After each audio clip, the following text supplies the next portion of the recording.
Tesla, le constructeur de voitures électriques, est en pleine expansion et Montréal est au cœur de la stratégie pour mettre en valeur ses autos de luxe. Un centre de vente vient tout juste d'ailleurs d'être inauguré. Maxime Bertrand.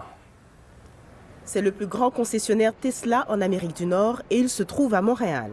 Car l'entreprise mise sur l'un des atouts du Québec, son hydroélectricité. Nous en sommes ravis parce qu'en fin de compte, la mission de Tesla, c'est d'accélérer la transition vers des modes de transport durables.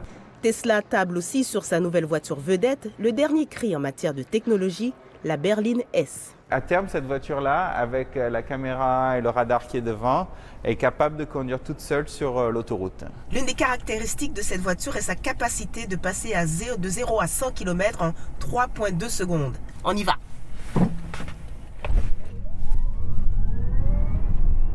La société a connu des débuts difficiles. Des incidents de surchauffe de piles et d'incendie ont défrayé la chronique. Les analystes s'accordent à dire que ces problèmes sont résolus dans l'ensemble et que Tesla est la référence. De façon générale, peu importe la marque, des obstacles freinent l'expansion des voitures électriques. Les véhicules électriques en ce moment ont encore 3 barrières à franchir avant de vraiment s'adresser à tout le monde. L'autonomie est trop faible en général. Le temps de recharge est très long et il y a toujours la question de prix. Tesla a en partie réglé la question de l'autonomie grâce à une pile qui permet de parcourir 400 km. Le constructeur automobile travaille maintenant à bonifier son réseau. Reste le prix, le facteur le plus dissuasif.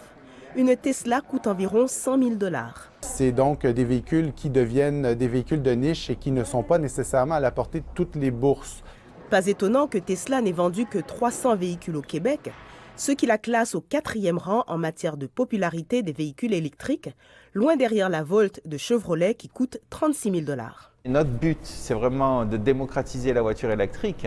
L'entreprise promet une nouvelle série de voitures, la série E, dont le prix avoisinera les 40 000 $. Elle devrait être disponible dans 3 ans. Ici Maxime Bertrand, Radio-Canada, Montréal.